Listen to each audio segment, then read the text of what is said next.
Hey guys, welcome back to the channel. Today I've recorded an audio podcast with Dr. Prabhu Ghate. He's an independent journalist, researcher, and consultant based out of Delhi, and he did his master's and PhD in public policy from the University of Princeton in the US. After this, he worked as a senior economist in Asia Development Bank.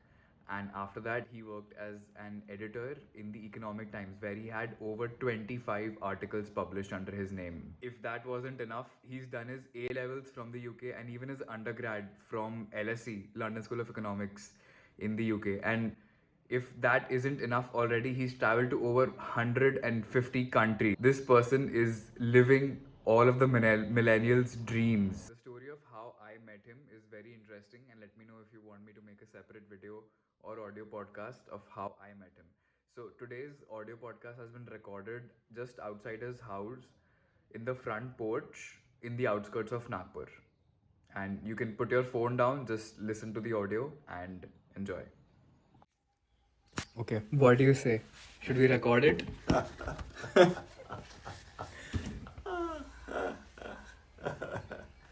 It started now, so. So you were in London in the 60s. I was at the London School of Economics, from Yeah, let's see. 1960 to 63. Yeah, it was a Wow. decade of great idealism among young people, and generally, I think there was a lot of hopefulness. Kennedy had just become president in the US, I remember his inaugural speech. And there was a lot happening on the music side, the Beatles, not that I... Beatles, Pink Floyd. Well, yeah, Pink Floyd will come later, I don't know. Later on, yeah. I'm really more into jazz, so I don't... But this guy, Mick Jagger, was not only at LSE with me, Mick Jagger. but he was in the same year as I Oh my was. God, so he was your batchmate. But I can't claim to remember him. I had and he probably hadn't made it yet.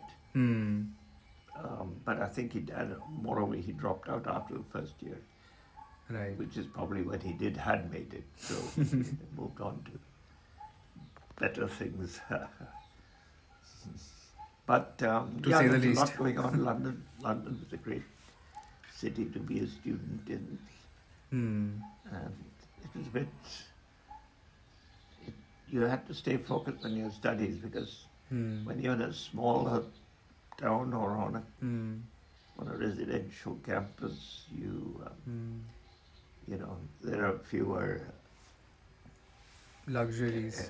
diversions. Diversion. In London you had demos going on, political demos. We were very activist at LSE. We would demonstrate outside South Africa House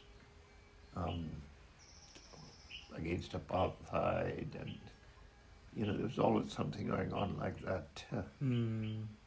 Lot of political unrest. A lot of activism and idealism. And the press was a lot to read, debate, and then the theatre, London theatre, was all around you. So it was easy to get distracted. Did you go to a lot of theatres? I didn't really as much as I should have, partly because it was expensive, but also I guess I wasn't really interested enough yet in those days. It was only later that I... So you were interested in studies and partying.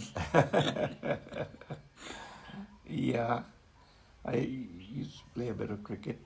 Oh, that's cool. We had our grounds were way down south. You had to take a train to the outskirts of London. All the colleges had their grounds, playgrounds outside town. But Following the Indian tradition of cricket. Yes, my friend Anand Mehta, who was in the team with me, Right. his daughter got married to Sachin Tendulkar. He got married. She got married to yeah. Sachin Tendulkar. Yes, yes. Oh my God. Not that I've met Sachin or. Your friend's daughter was married to Sachin. Right. Oh my God. And is still, of course. Correction still. Yeah. But nice guy, very. I still see them in Bombay. Wow. That's so cool. Yeah. And we went on a tour of this. We were the second 11, by the way, or maybe we were the first 11 of the college. The best players of the college would play for London University. So when they were Wow. busy with London University, we would get a look into this college team, and we went on a tour of Wales, and in England, it being a small country, you just bundle into this 3 or 4 cars. And you go from town to town playing cricket with the local club sides. What was the best part about that? The camaraderie. The camaraderie, the camaraderie. Countryside. The countryside, excitement Excitement. of hoping to win. The dopamine after winning. Which, You must be very popular amongst the girls then. no, not at all, not at all. Very shy, I still am.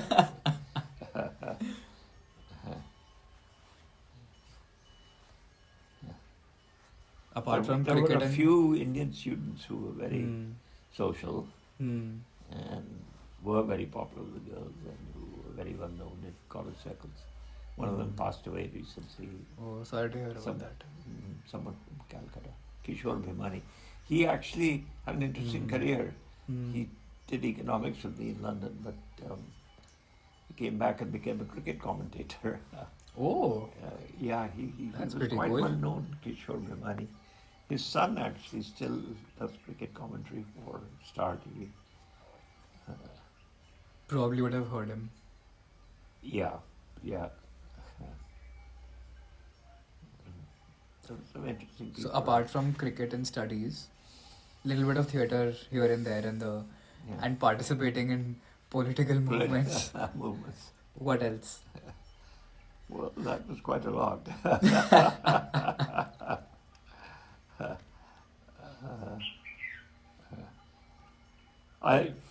For the first couple of years, I lived in what they call a hall of residence.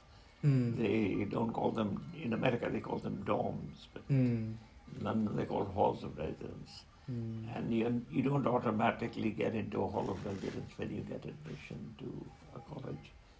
You have to apply separately, and although they do give preference to first year students because many of them have never lived in the big city before, and so but then after 2 years you have to move out and make room for Which is fair enough. which is fair enough. So what we used to do is rent rooms around. There were certain areas which had a high concentration of bed sitters. Hampstead was one of them.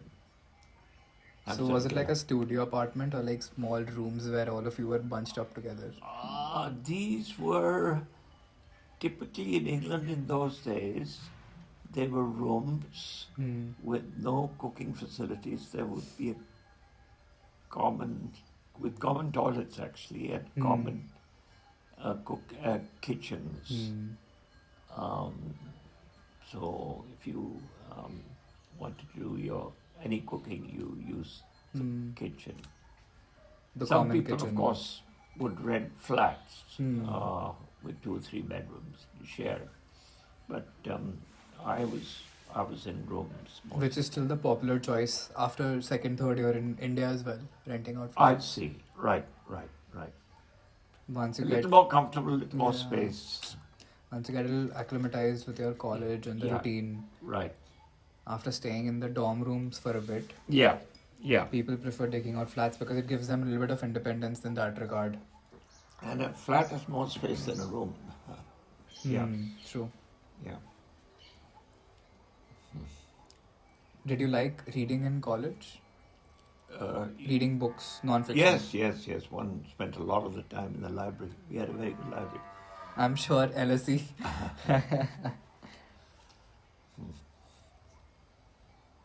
In fact, I used to find myself sitting next to Arun Puri a lot, the owner and editor of India Today magazine. Wow.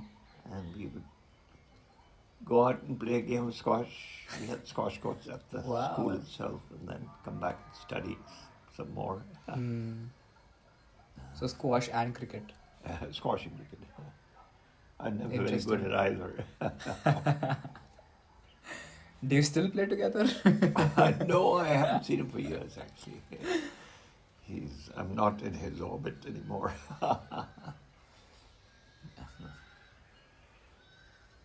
I do keep in touch with a few friends from LSE, actually. Wow. Best part about these schools would be the networking, right? Yeah. Library, Yeah. networking, the culture, Yeah. exposure. Sure. So LSE did help you out in the end. Like, it was beneficial to Oh, go.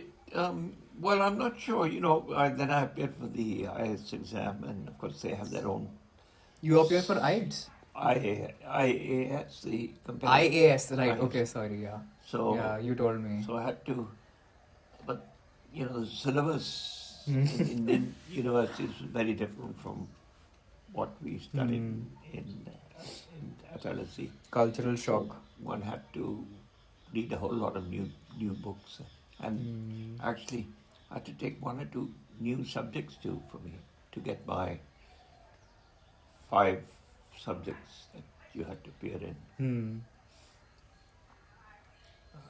So I don't know how much it helped, but I guess it gave me a lot of writing practice.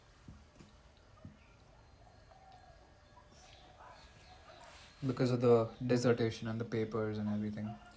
Well, the syllabus was different in England, and of course, the whole teaching method was different.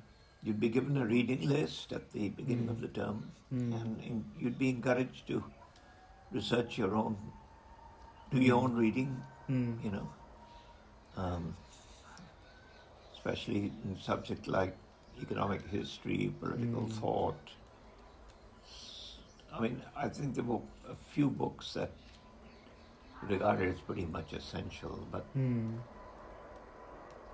you were encouraged to read beyond them and go back to the originals. I mean, especially in political thought, read what Plato said, what Aristotle said. I think in that regard, India needs to adopt the education system that the Western society has. What they promote is individual thinking. Exactly. They promote trying and encouraging people to Exactly. think for themselves. Think for themselves. Exactly. In India, they give prescriptions. Exactly. You go to IIT, you go to IIM, you do your masters, Right. get a job. Right. That's how you're set. Absolutely. There Funny, needs to be- it's interesting you should say that because we were talking about it the other day. I was telling people how when I met Vinoba Bhave, just before joining, I was waiting to join our IAS Academy in Missouri because the exam is held in October and you don't actually join till the next July. And so during those 9 months, I did a lot of interesting things. One of those things I did was to go and spend time with Vinoba Bhave. Wow. And he was in Indore actually for a while, working in a town. Otherwise, all his work was in the rural areas. But for 6 months, he actually camped in Indore. So we'd all join him every morning for his Padayatras. And Pagyatra is walking on feet. We'd walk in a big group. Usually go to a Harijan Basti or somewhere like that. where he'd give a little talk, Hmm. and then we'd help do a bit of cleaning and, Hmm. stuff like that. So on one of those walks, I was suddenly pushed forward. Someone said, "आप मिल लीजिए, वो आपसे मिलना चाहता है." So I did. So he said, "अच्छा आप बाहर पढ़ाई कर रहे हैं?" मैंने कहा, "जी जी." So I said, "Yeah, बाहर क्यों पढ़ते हो?" So I was totally stumped. I didn't know what to say. So, but he was very nice. He immediately supplied the answer himself. He said, "बाहर एक्टिव पढ़ाई होती, यहाँ पैसिव होता है ना." And that was the first time you were ever clean bowled. Which was very perceptive of him, I thought. But then Vinobaji was a widely, he spoke not half a dozen, but a dozen languages. He My God. taught himself Persian, Arabic, so that he could read the Quran himself. My God. Not to mention Sanskrit and Wow. Marathi, Gujarati, Hindi, वगैरह. So after 6 months, then you went for the IAS. I mean, Yeah. that's an incredible feat to begin with. LSE, IAS.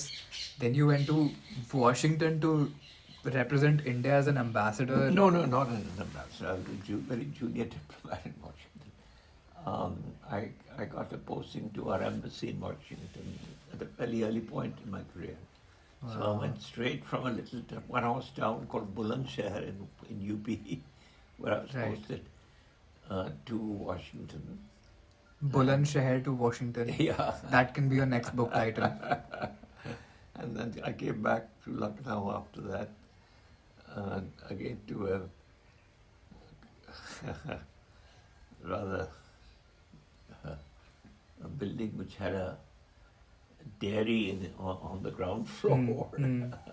There was a great shortage of accommodation in Lucknow when I came back. And I was told I'd have to wait to get allotted a house, a flat house.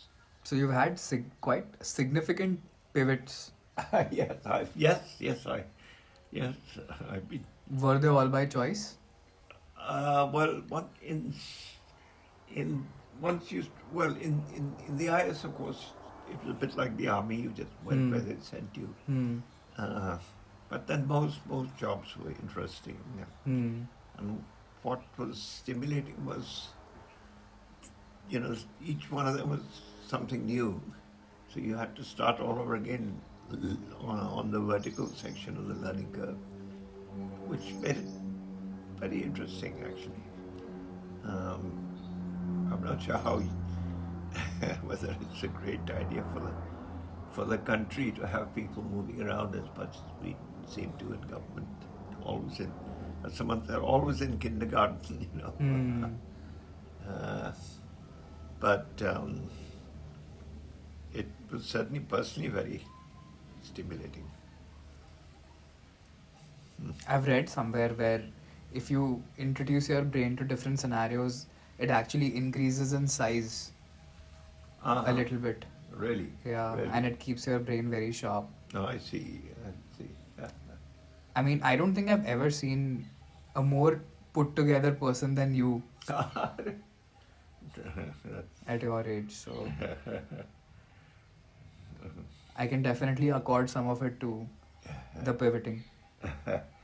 Well, yes, I must have been very lucky. And of course, traveling. How can we forget that? Yes. 150 countries. Yes. I don't even know where to begin. Well, you'll be. We can sit here for like 150 days talking about one country a day. Well, you'll be in one or two of them yourself very soon. Fingers crossed. Fingers crossed. So you said 60s were the best decade you felt like for traveling, right? After LSE. 70s. Yeah. I hitchhiked back to India, see, from LSE. Oh my God. I came. Did I give you a copy of my book? If not, I'll do so now, today. I've ordered the book. Oh, you've ordered it? It just takes a little time for it to come. Acha. Are you sure? Because Yeah. if you haven't, I'll give you. No. I've ordered it. Achha, very nice for you.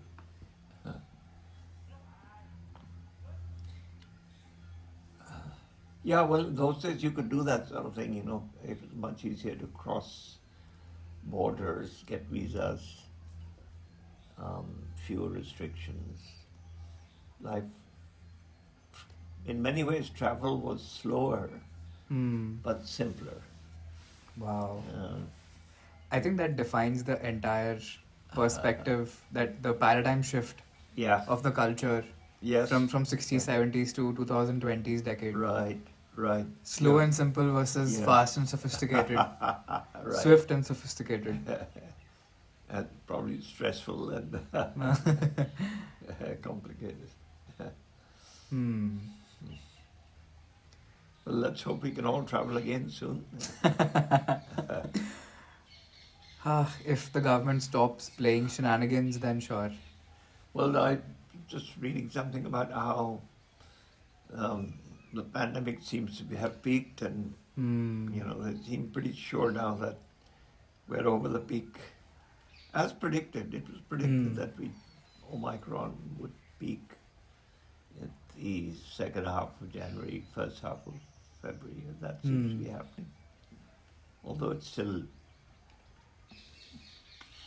rages in the rural areas. Well, they've got better immunity. Yeah, more people are immune now.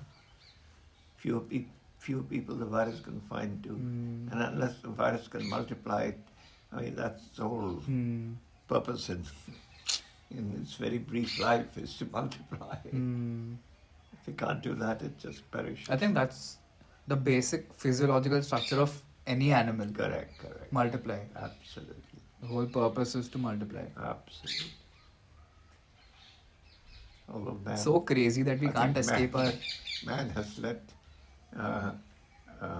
recreation to overrule procreation, I think. Recreation overrule procreation. Procreation, mankind as a species. Well, I don't know if other animals have to. I'm not sure. I don't know. I don't think they I have don't complex brain structures to be able to think about or comprehend Oh, existence. no, they don't think at all. Yeah, but I'm not sure. If So I dogs think are, then- I'm not sure if dogs are promiscuous. I doubt it. That's funny.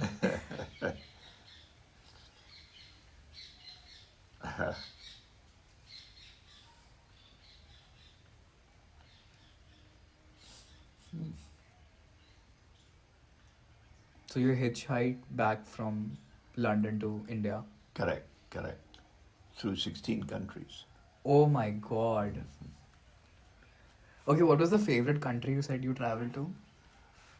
On that trip, the country that I think, you know, coming into Asia from Europe into Turkey, which was my first Asian country, although Turkey is half European, half Asian, they regard the northern part of Turkey, north of the Bosphorus, as being European.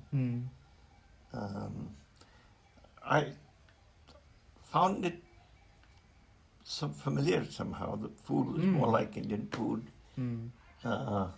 You heard snatches of Avarahu on the radio. Wow. Raj Kapoor. Really? Yes, of course. Fascinating. Yeah. People were. Wow. Raj Kapoor was very well known in large parts of the world in those days, Eastern Europe, Asia, all over Asia. And the Turks were very friendly. It was modernizing in those days. It wasn't a poor country the way India was, or Egypt, which I also passed through, was. But it was poorer than Greece, where I just come from. And somehow people were more friendly. And Did you go to the ice cream stall? the way. The ice cream stall, the Turkish ice cream stall, the famous one where they play with you and then they don't give you the cone. Have you seen that? I'll show you a video. Oh, acha, I see.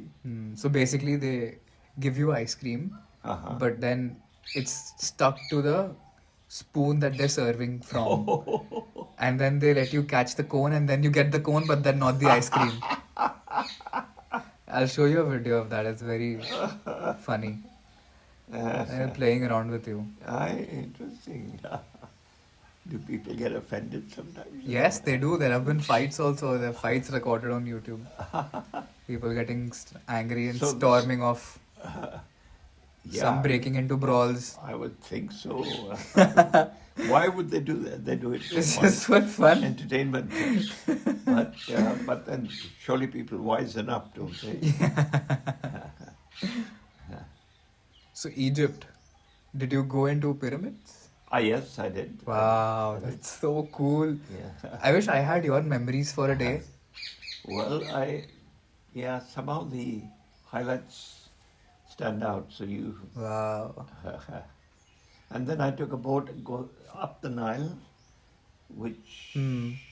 took me into the Sudan, Oh my and God. then further up the Nile, almost all the way to Uganda, and then I hitchhiked across Uganda, sleeping in police stations on occasion. Wow. Apparently that was fairly standard in Uganda at the time. I mean, if you were So you came from Africa to India? yes, I did. I took a very roundabout route. I took a boat from Mombasa to Bombay finally. Wow. And guess what that boat cost me? Mind you, money was worth more in those days, but 325 rupees for a Oh my God. for a 1 week voyage. Oh my God. Admittedly in what was called bunk cum diet class, where you just got a bunk in a kind of hold, cargo hold. But that's where all the students were. It was much more fun and lively than. But of course, students being students, we went and parked ourselves in the first class lounge. no one seemed to mind. So got the Why can I imagine myself doing that as well? yes, sure. 325 rupees. Wow. And Shipping Corporation of India, which still exists, I think. Although I don't think that passenger service between East Africa and India has long since been terminated. But, well, as has ship travel generally. In those days, everyone traveled by boat to England and America. That was a cheaper way of traveling than by air. Planes were very expensive and very small. You didn't have wide-body jets or anything. It took 3 days to fly from India to England. Oh my God. Yeah. 3 days to fly. Yes. When I went, my dad got a posting to the UN. So the UN paid for our family to Wow. fly. And we first took a local flight from Delhi to Karachi. Spent the night in a hotel. That was the first night.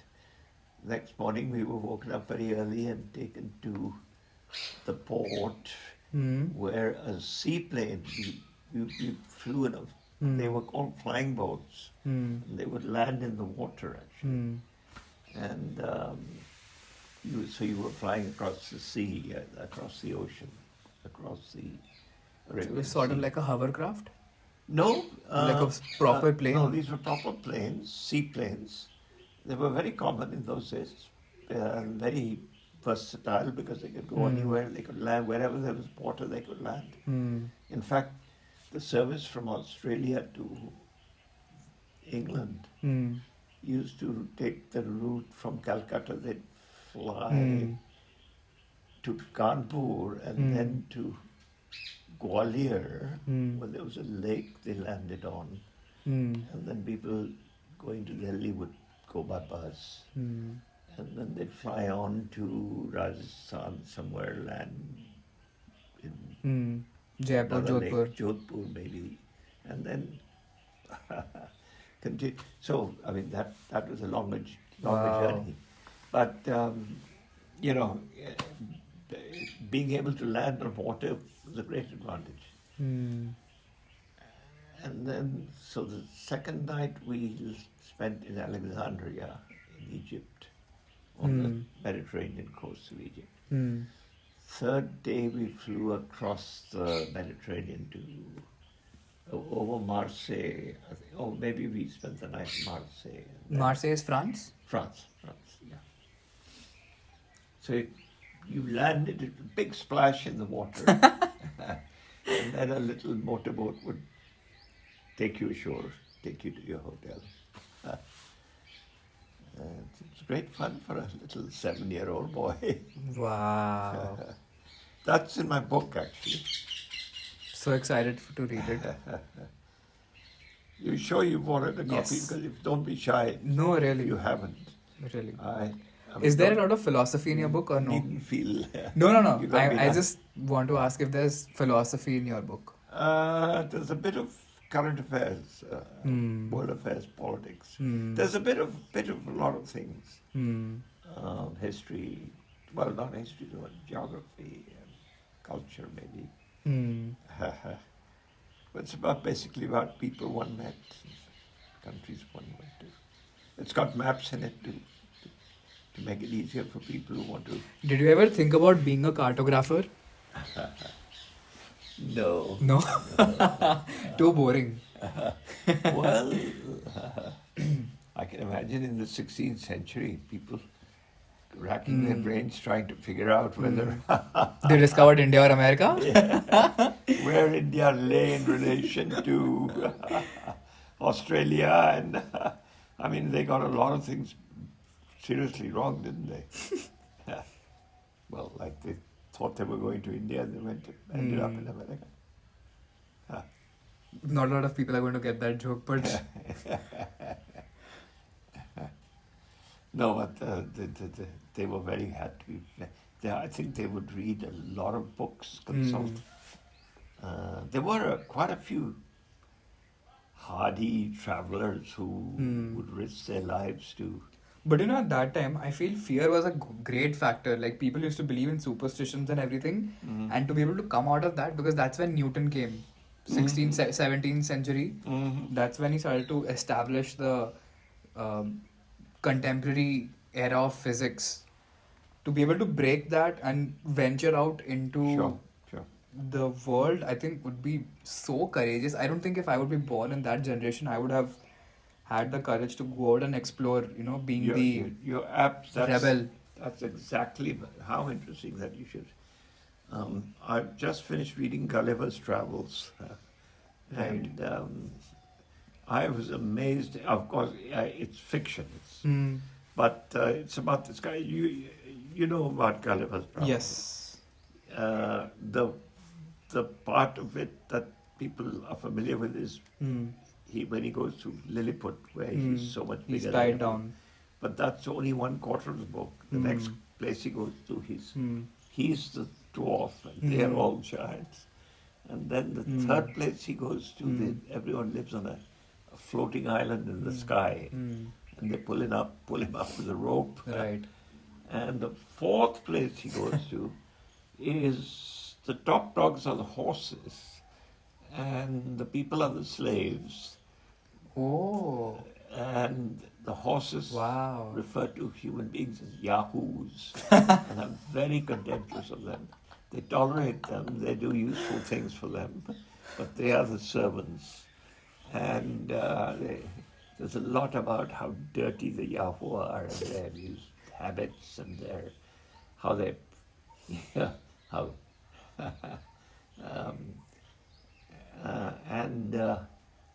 people were actually, that's one reason why the book became a bit controversial, because Jonathan Swift, who wrote it, was accused of misanthropy, which is hating people, hating mankind.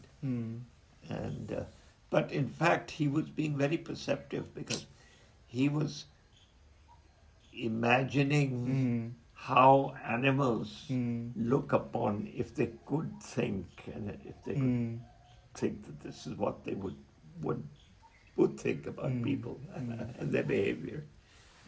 I recently came across a meme on Instagram. I don't know if you know what a meme means. No, explain. That's a word I've always wanted to. Okay, so meme is basically an digital joke. It's a digital joke. Oh. Okay, it's from a reference to a contemporary joke that I see. apparently everyone understands as universal language. Okay. It's a lingo. It's sort of like included in the linguistics. Mm-hmm. I feel it's like a picture that has been included as part of language. Mm-hmm. And I see. the phrase "picture says 1,000 words" has never been truer in my opinion. Yeah. I So see. Right. a meme is basically a representation of a feeling or some sort of a memory Mm-hmm. that everybody can relate to, and I it's see. it's almost always a joke. I see. So I came across this joke Mm. where have you heard about the Pavlov experiment? The positive reinforcement of the dog and the clicker. So when the clicker makes a sound, the dog salivates. I see. There's in the 20th century there was this guy named Pavlov Right. who developed a psychological theory of positive reinforcement, Mm-hmm. wherein if you give the dog food, and I forgot if the clicker of the bell was just before or after the food that was given. I think it was before. Just before you give the food to the dog, you click a bell, and then basically the dog can understand that relating to the click, you'll get the food.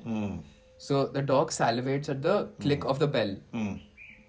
So the joke basically was ki the dog is thinking this ki whenever I salivate, the human becomes happy.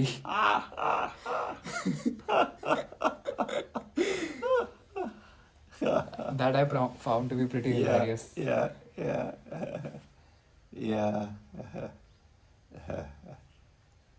In my book also I've written I really wished what my dog was thinking. I see. It's in the 5th chapter where I was I just sitting with him in the rain. Yeah. He was looking out into the porch. The rain What's drops your were dog's falling. name? Breezer. Yeah. Well, I would blame the 11-12-year-old boy who was interested in these shenanigans, but Yeah. Breezer is now like 14 years old. Okay, I see. I'm 25, so I kept his name when I was 11. I see. He belonged to you, did he? In the family? Yes. Yeah. So I got to keep his name. How nice. So is he's 14 now, is he? Yes, he's 14. He turned 14 last Very month. fond of you, huh? He must be so happy when he sees you in the evenings. Definitely. So, just mentioned about how they don't think about life and they're just simple living creatures. I know. Yeah. But it said that dogs can understand up to 80 words. Really? Yeah. Wow. I see. And there's a period in their lives when they are more intelligent than human babies of the same age. They develop much more faster. Correct.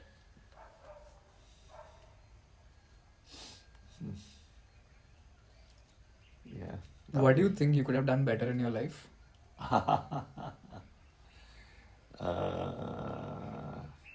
Well, that's a difficult one. Yeah, I do actually. I mean, if I had stuck to the same thing, I have moved around a lot. Moved not just physically from place to place, but also switched careers in a sense. At first, I was for 20 years, I was a civil servant, and then I did journalism and consulting for the next 20 years, and I had a column in the Economic Times. Wow. Used to write editorials and things. Wow. Used to go in I was a part-time editorial. Op-eds and all that? Sorry? Op-eds and all that? Op-eds, yeah. Center-page articles. Wow.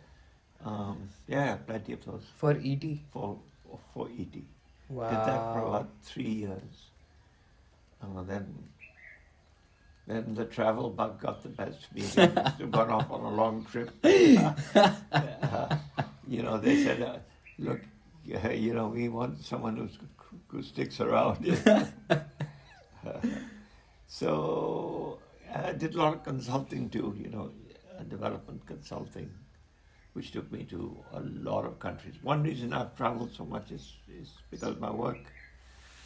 I mean, when I was in the Philippines, I think I must have visited 20 or 30 countries on work. Wow.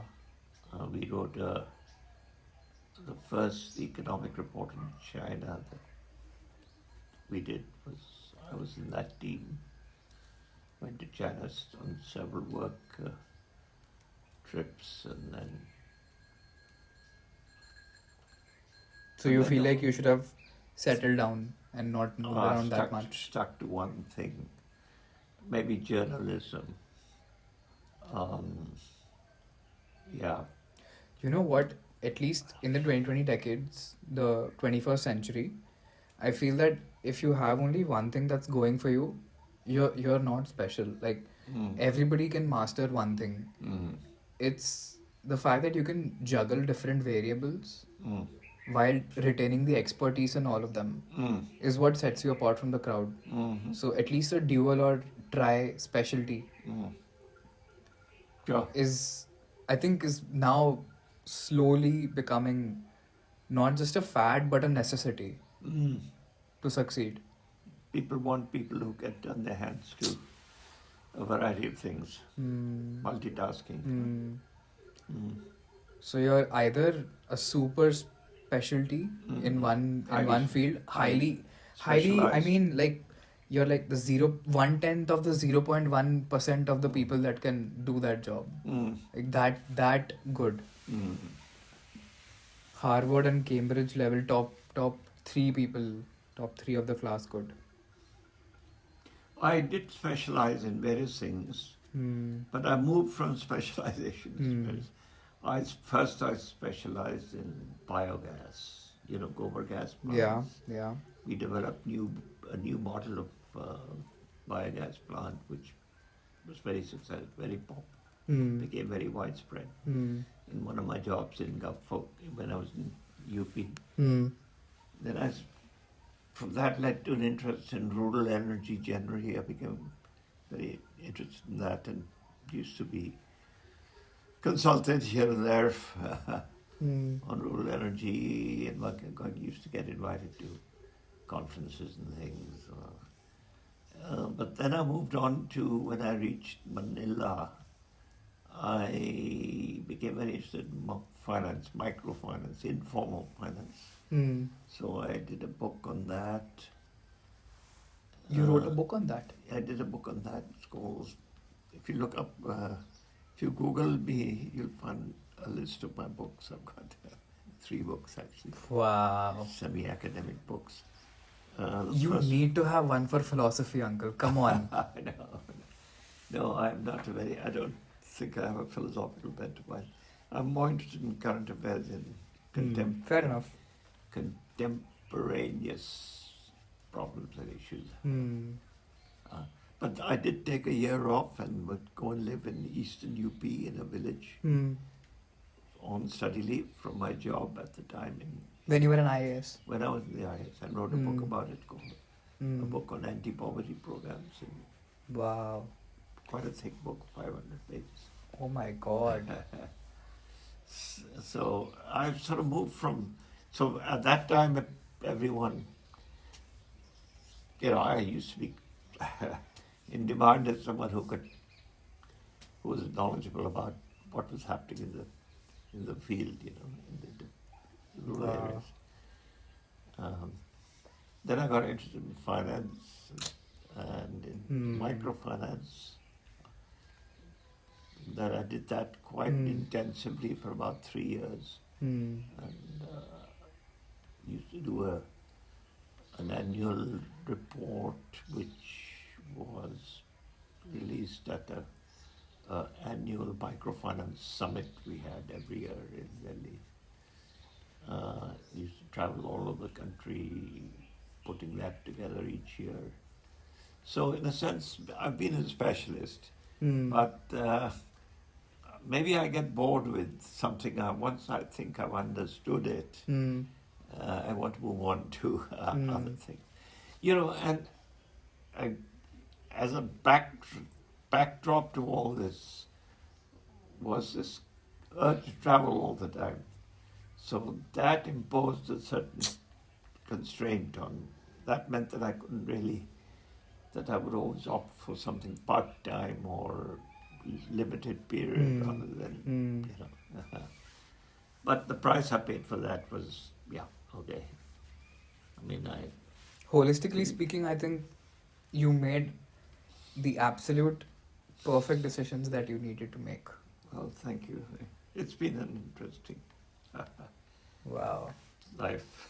Are you not scared of death? Not really, not really. I used to think I would be when I was younger. I think everyone does at a certain age because you're enjoying yourself so much, you're fit, you're active. But somehow as you grow older, your perspective changes and you accept it as something that's inevitable and going to happen fairly soon. And it doesn't bother one anymore, honestly. I mean, I'm really not exaggerating there. What you do hope for is that you won't have a nasty illness, you know. But most people don't. It's the unlucky few who suffer. You know.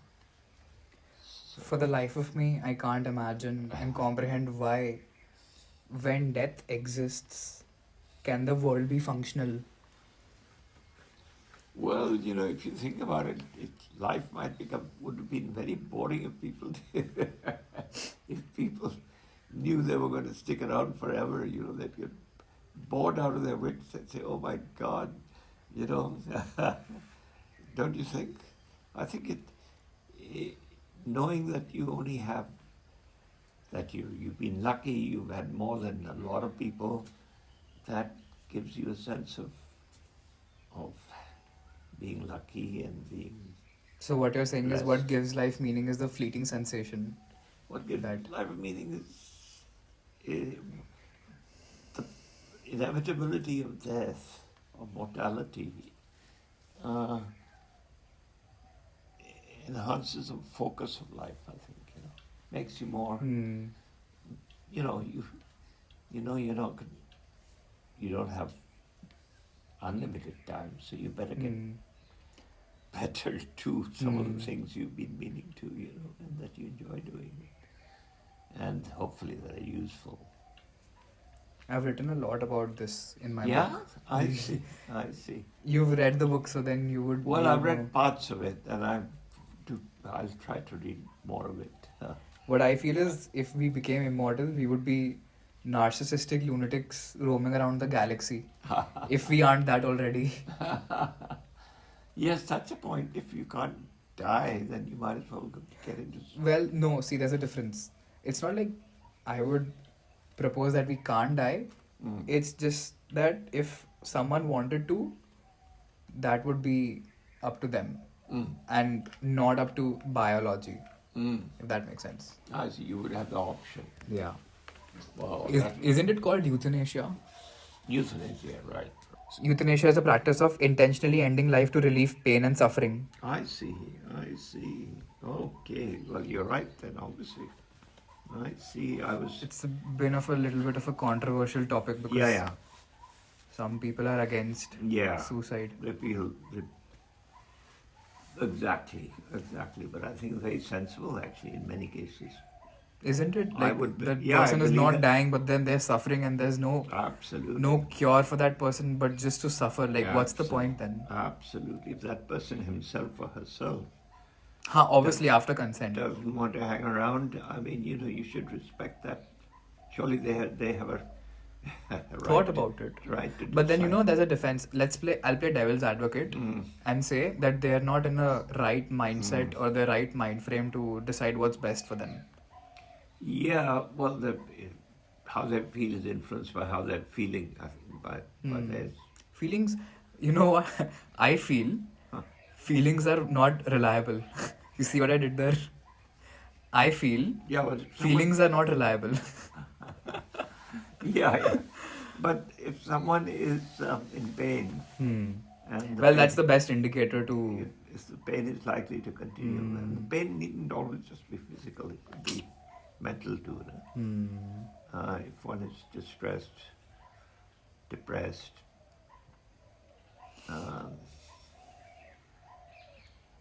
but it's complicated.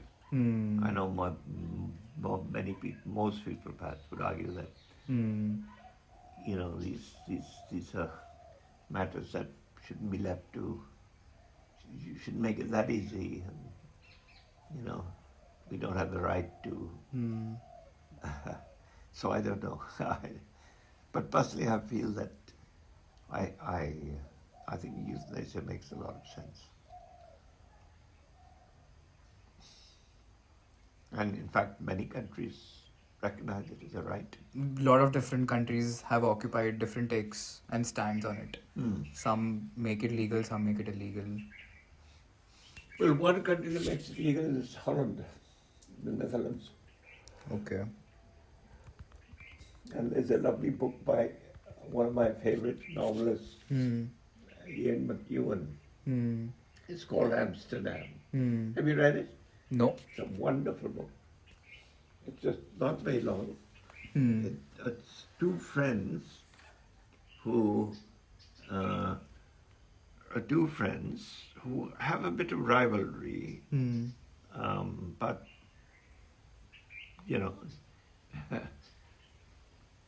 they are friends despite that.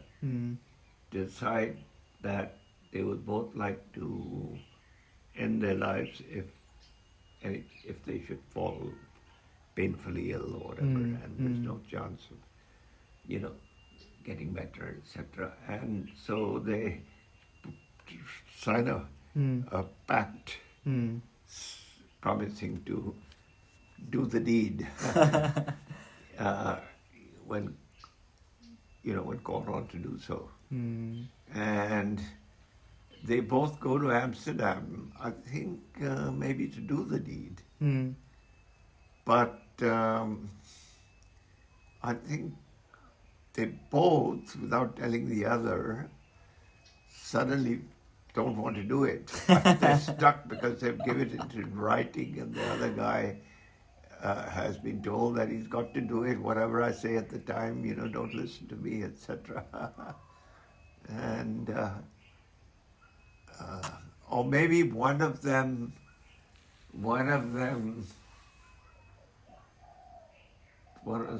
decides to eliminate the other for the wrong reasons. I think maybe he lets their rivalry get out of control. It's a wonderful book, though. It's a good example of the risks of euthanasia. By the way, in India, it's legal. Is it legal? Yeah, since March 2018. Okay. Good to know that. Was that publicized? Yes, there was a Supreme Court judgment. Acha. I don't remember it being commented on very much. Maybe I was out of the country. What are these? Were there any safeguards, any conditions? Yeah, there are conditions. So basically, the condition is that the patient must give consent through living will and must be either terminally ill or in a vegetative state.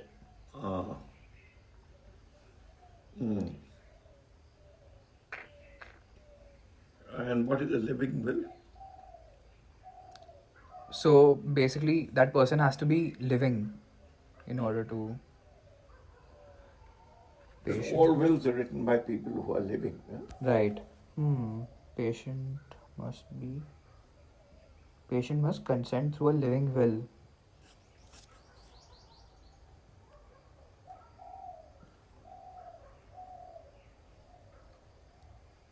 An advance healthcare directive, also known as living will,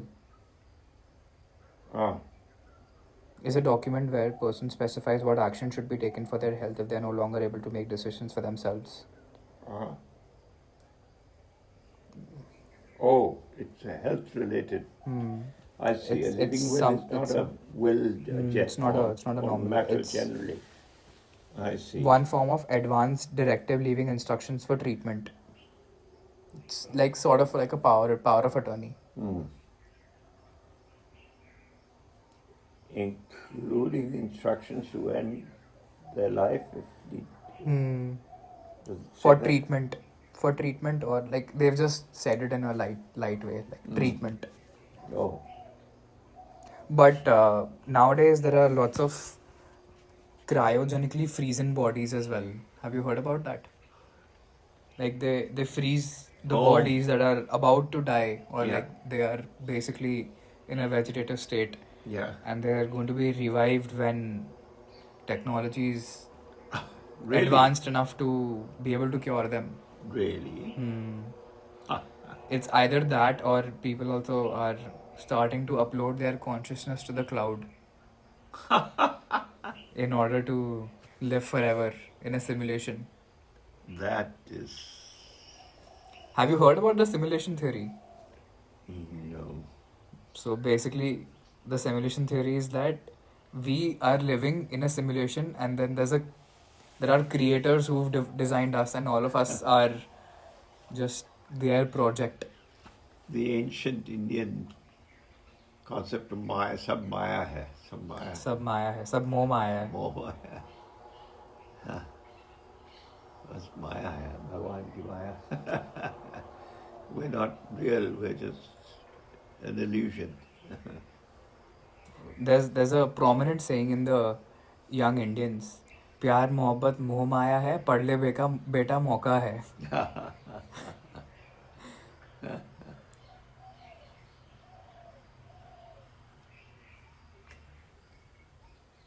I can't help but think about life a lot for some reason. Can't Wonderful, escape that's the great. vicious cycle. So who are your friends you can ruminate with, you can think with, you can... The most of the times the thing is, I don't want to impart or impose this kind of thought in others, because it brings everyone down. Like, it's not a cheerful topic, right? Well, this is just one of the things we've touched on. There must be dozens of other things that interest you. And generally, I mean, is there anyone you can talk to and Definitely. bounce ideas off? Yeah, I do. Yeah. I have a couple of good friends that I can bounce ideas off of. Whether it's like an entrepreneurial idea or career or life. In that regard, I'm blessed to have a couple of good friends. And I think, Nagpur?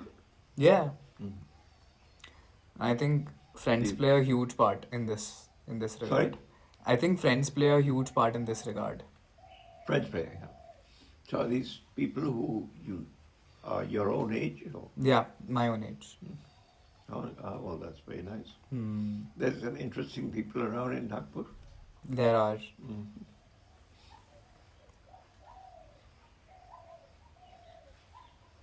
Now that India is opening up to the Western culture, people are starting to think for themselves.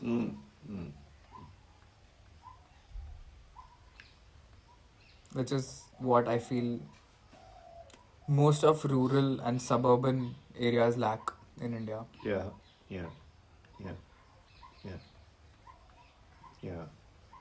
Has to do with education too.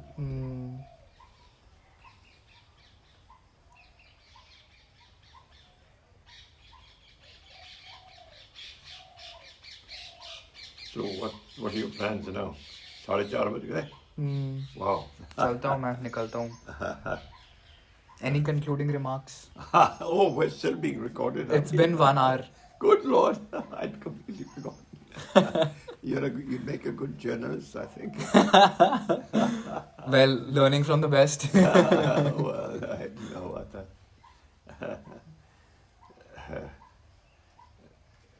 How interesting. Any piece of advice that you would like to leave me with? No. Come on. After living every millennial's dream, there has to be some advice that you can leave us with. I think one has to have the sense that one is doing something useful to be happy. I mean, that's something I personally, for myself, I mean,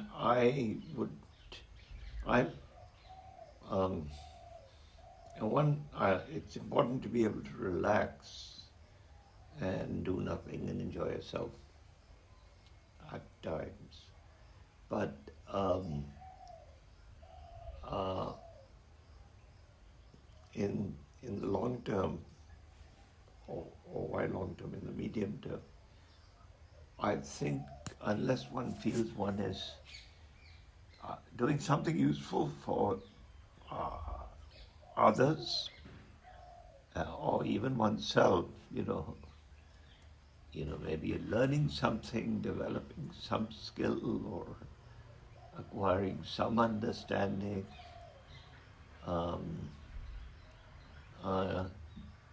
As long as you're using your time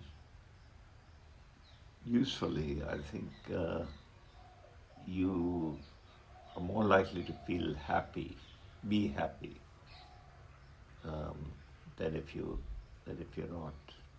Well, so that's just my own experience. I don't know whether it's true for everyone or whether it's generally true. But I certainly find that to be the case. I agree. There's scientific and psychological proof behind that. I see. Oh. It's basically a positive feedback loop. You keep focusing on a particular task, and when you see that you're developing and you're advancing on the scale or the ladder, there's feedback and there's visual feedback. So it's said that you should take up tasks wherein you're able to see the results. So that pushes you to achieve more, to do more. So I see. So now that, like, I believe in this so much more just because you didn't know the empirical data behind this yet authentically you did this, which makes me believe it all the more. I see. Yeah. But useful is very subjective, right? Yes, useful is subjective, but I mean, each person has to decide for himself what they regard as useful. But I think useful has a social component, a component that has to do with others and things around one, improving something or the other, But it can also relate to oneself too, and I think ideally one should pursue both usefulness in both respects. I think you can go around and clean up your neighborhood only when your own room and your own house is clean. Exactly. When your own affairs are in order. Very true. And nowadays I feel probably 99% of the people of our generation, my generation, have not sorted their own affairs out. Yeah. And they're trying to go around being the messiah for the entire world. And I'm guilty of that myself.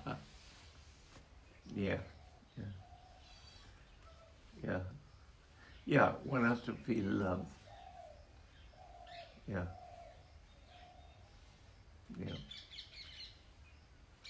I've been reading a lot of Gandhi literature, and Gandhi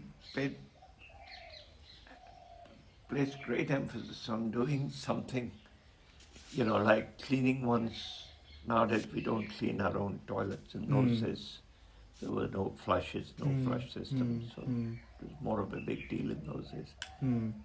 But that made it all the more important that people did it themselves rather than expect scavengers to do it. And Gandhiji was always,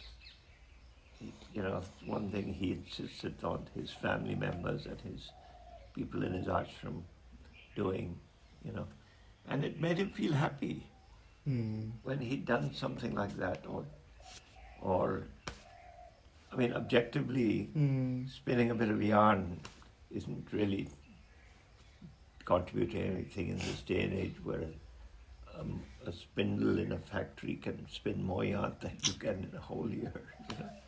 Correct. But it gave one that sense of participation, of doing some. He talks about, there was a guy called Ruskin. Bond. No, no. Ruskin was a 19th century British person who was the father of the crafts movement. How important it was for people to make things. You know, the machine age had arrived. The machine was beginning to take over. Industrialization was at going on at full pace all around him in England in those days, in the late 19th century. And he thought that societies were losing something in not making things, working on creating Hands-on. things oneself with one's own hands, you know. So he was the father of the crafts movement. And I think that is the idea of romanticism that Leo Tolstoy and the other romantics believed. Yes. They didn't want the construction of the roadways and the machinery, and they wanted everything to be very natural. So I think it's sort of a subset of that. Yes. Gandhiji was in touch with Tolstoy, with Ruskin. No, Ruskin came before him, but he read Ruskin, Thoreau, Paul Thoreau. But it's the same idea in all these guys that, Not losing touch with nature. and doing something itself, something physical, you know, the importance of labor.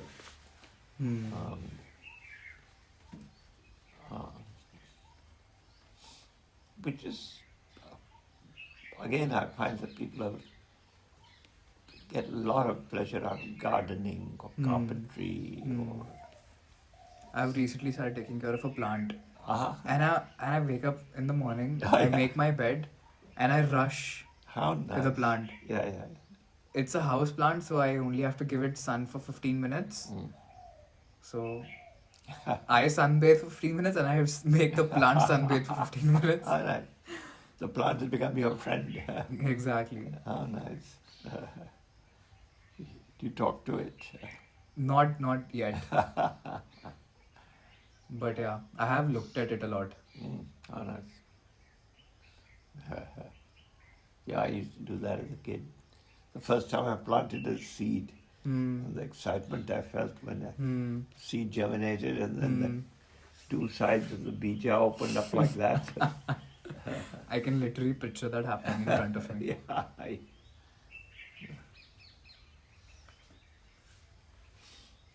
So I guess one can live forever through their works. Yeah, well, people like Gandhi certainly can. That's one way of defeating.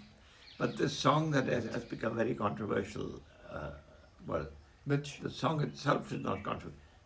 There was a hymn that Gandhi was very fond of. It was called Abide by Me. And recently they took it off the list of songs that they play at the beating of the retreat on the 30th of January after the Republic Day parade every year. The Okay. Indian Army marching band plays a whole lot of tunes, and this is one of the tunes they played. A, because it's a very nice tune, and B, because Gandhi was very fond of it. And this government is so anti-Gandhi that they took took it off. Well, to be fair to them, they substituted it with Sare Jahan Se Acha, which is also a wonderful song. I like that song. That's beautiful. But I think part of the problem was they thought it was a Christian thing and a colonial thing, and Jesus thing. But it's not. It doesn't mention Jesus, doesn't mention God or anything, or Christ or anything. All it's saying is, to put it, translate it into very simple terms in Hindi, it's, hey Bhagwan, आप मेरे साथ बने रहिए, अगर आप मेरे साथ बने रहेंगे तो मुझे किसी चीज़ का डर नहीं है, मैं चाहे यहाँ रहूँ इस दुनिया में या मर जाऊँ और आपके साथ ऊपर चले जाऊँ, तो मुझे कोई चिंता नहीं है, you know. So it's abide by me, you know. It's a beautiful poem, actually. You should look up the words. I definitely will. And Seems interesting. there's nothing Christian about it. I mean, you could, he does refer to God as Lord, but then we call Lord Krishna, Lord Ram, Lord, Lord is just an honorific. It doesn't mean that. So, and even if it is a Christian hymn, what's wrong with that? You know, we should be eclectic. All religions are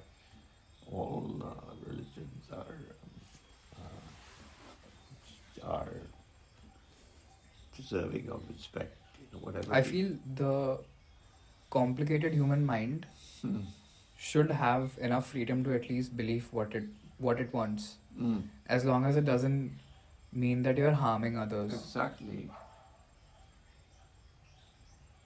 You should consider taking a philosophy course. Yeah.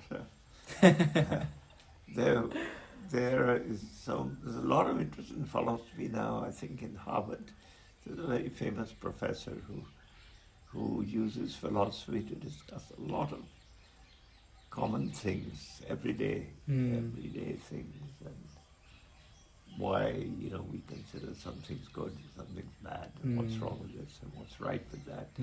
Very interesting. There's one. Oh, I'm so glad I remembered. You must attend the Jaipur Literature Festival when you next get a chance. Let me just look up. Every year.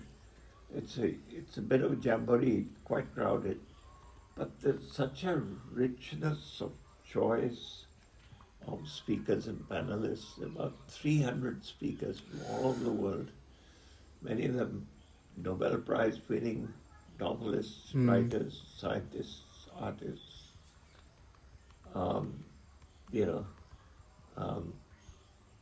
Booker Prize winners, and a lot of non-fiction too. Do you know the end date of Jaipur Literary Festival 2022? Today, 1st February. Yes. It's finishing today.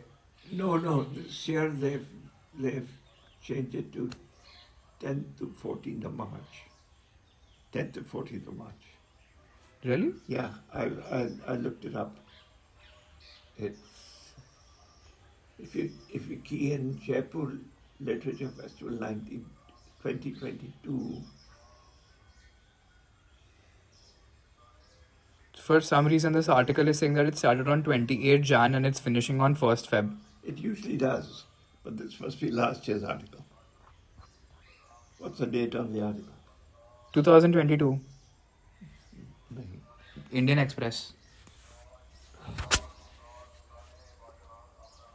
Set to return, but it didn't. They postponed it. This is the first link that came up on Google. Will be, etc., etc. No. It's true that they were planning to have it on those dates, but now they've changed it. If it's in March, I'm definitely planning to go. This year's Nobel Prize winner Abdul Razak Gurnah will join this year's Booker Prize winner Damon Galgut. Wow! I'm definitely going. This is the book I was telling you about which I just gave my friend. Right. And this year Bailey Gifford Non-Fiction Awardee Patrick so-and-so, along with Dolman winner Taran Khan, Colm Tobin, very well known, Jonathan Franzen, the greatest living American novelist. Wow. Shehan Karunatilak. Wow. Eli Shafak, etc. Monica Ali, who wrote that book, Monica Ali, British, Bangladeshi British writer. What was it called? Petticoat Lane or something. What was the name of the book? Monica Ali, the bestseller. So anyway, definitely, I know it's on the 10th. I'm going to be there. So 5th March to 14th March. No, it should be 10th to 15th. Oh, it's maybe the online part of it starts on the 5th of March, Then the on-ground part of it starts on the 10th. I am definitely going. Read it. If you look at it carefully, I'm sure that's what it says. On-ground. Physical. Hmm. Huh? Event always. That's so cool. But, the trouble with the speakers they mentioned there is that they don't really know who's going to come, Hmm. A Some lot of of the- people promise, but then Yeah.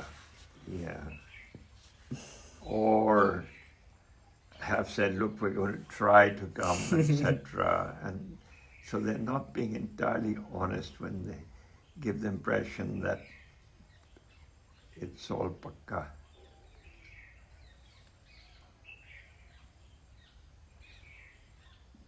Oh, there's even a train in Nagpur to yeah, there is.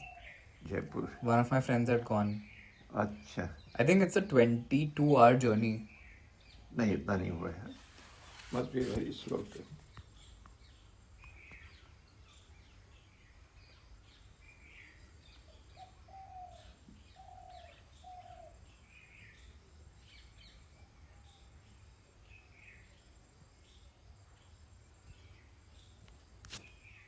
Here we are.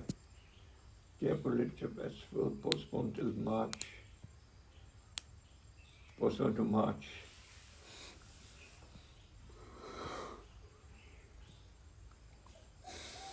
Because they have these, they have philosophers, Very interesting.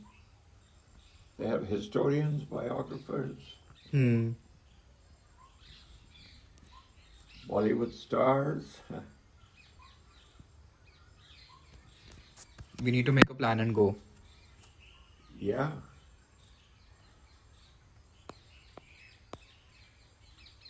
I will probably drive Oh my god. over from Delhi. From Delhi, I'll with another regular friend. Trains from Nagpur, Jaipur. It's set to go hybrid. On ground experience. 19 hours. 19 and a half hours. Acha. Nagpur, Jaipur. Oh, then I would just fly if I were you.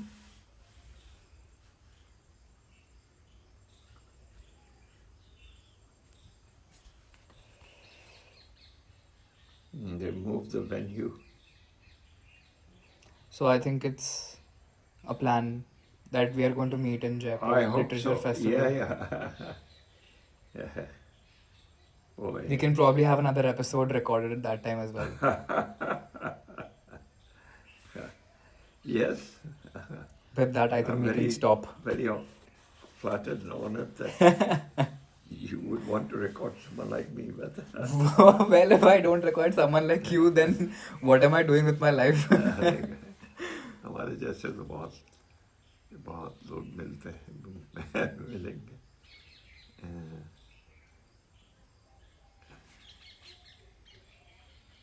With that, bye bye. Bye bye. Thank you, Manank. Thank you. Thank you I so hope much. I'm pretty sure it's 10th to the 14th March, but keep checking because they move these dates around. Will do. And Jaipur has a lot of guest houses.